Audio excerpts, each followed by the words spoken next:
Yeah, how does spending time with your bandmates improve your life? Improve my life. This is what editing is for, isn't it? This is exactly what editing is for. I was gonna say, you don't even want me to state my name and spell it? Damn! Oh.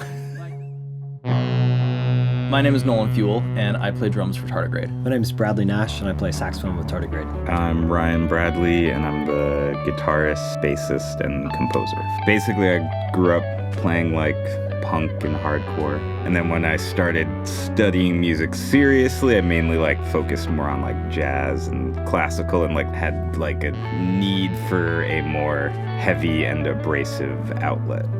I started writing like the original stuff for Tardigrade, like kind of just by myself on like a drop tune guitar. Terrible time trying to find a drummer. We had an actual bassist for a while. End of 2024, I'd started experimenting with doing the bass and the guitar by myself and like being able to add in synth effects and stuff with my feet. And that's when I found Nolan needing a band. Yeah, the saxophone aspect was primarily influenced by like 3 different bands. The band Tram, Trioscapes, Between the Buried and Me, metal focused, but had elements of jazz and had a sax as a lead instrument. And then as far as finding Bradley goes, we actually went to school together at SDSU. I just knew him as one of the best saxes. He was one of the few people I knew off the top of my head that I think could handle what we were doing and might physically be able to play the things that I wrote, because I wrote them on guitar and I don't know how a saxophone works. The whole point of music for me is to be able to like have people come together in like a common interest and like perform or listen or like create. That's like kind of the point of living for me. Being with other people who have those same type of goals just makes it worth living.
Yeah, how long have I been in Tardigrade? I think it's been about 5 months, maybe 6 months. It's kind of funny because I was walking around Kensington and I just happened to like hear a band playing in the Kensington Club, and I kind of poke my head in and like, okay, this is sick. I couldn't hang around, but like, this is sick, cool. And literally like 4 or 5 days later, Ryan hit me up saying, hey, I'm looking for a saxophonist to play in this band.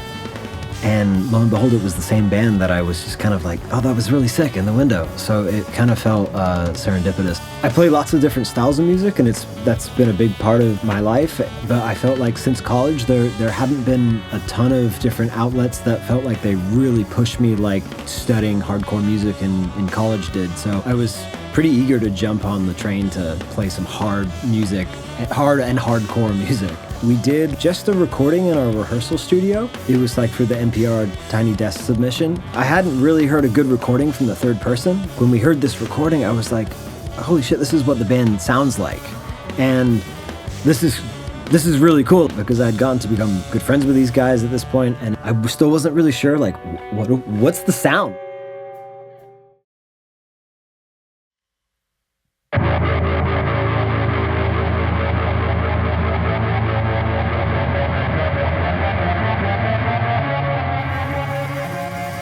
Meth Gator, because it's just a smash fest. It's crazy.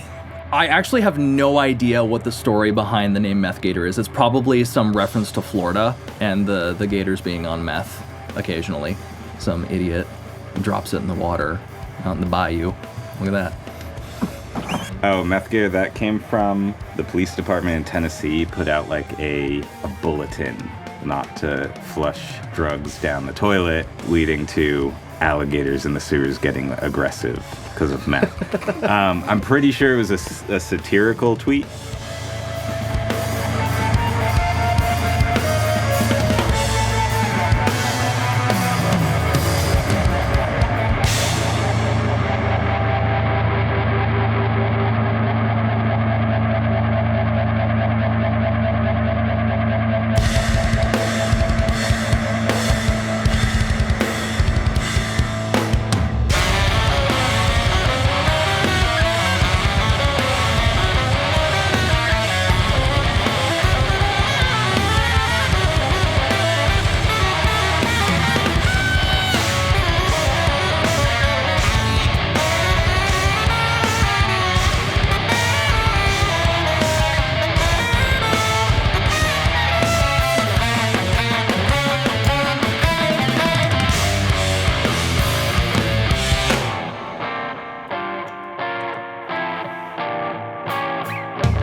We're based in San Diego. We do a majority of our playing at this really cool place called the Escondido Music and Art Company. We rehearse once a week, sometimes a little bit less if we've got other commitments or I get sick. It's a real blessing that neither of them are a pain in the ass. That's probably me most of the time.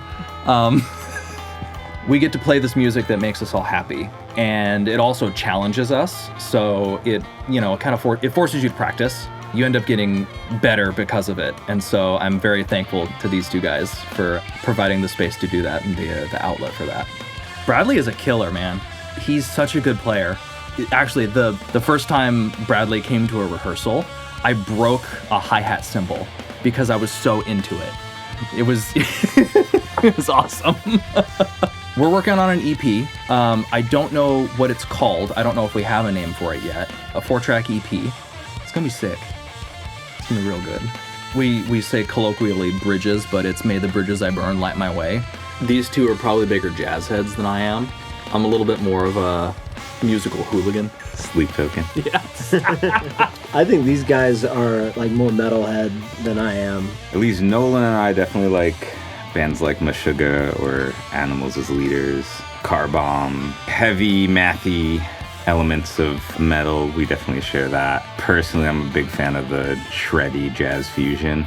Like Alan Holdsworth is probably my favorite guitarist of all time. Japanese jazz fusion. Cassiopeia. Yeah, Cassiopeia and Takanaka.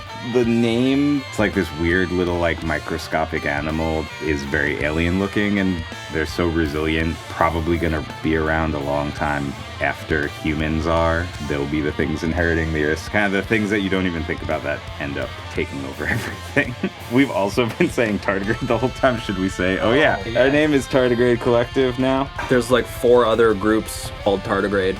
But there wasn't when you started it, right? Yeah, we were the first Tardigrade as far as I knew. I just don't want people to look up Tardigrade and be confused. We can also have guest solos. And then if we have extra people, they can still be part of the Tardigrade Collective. Exactly. We got the core right here. Yeah.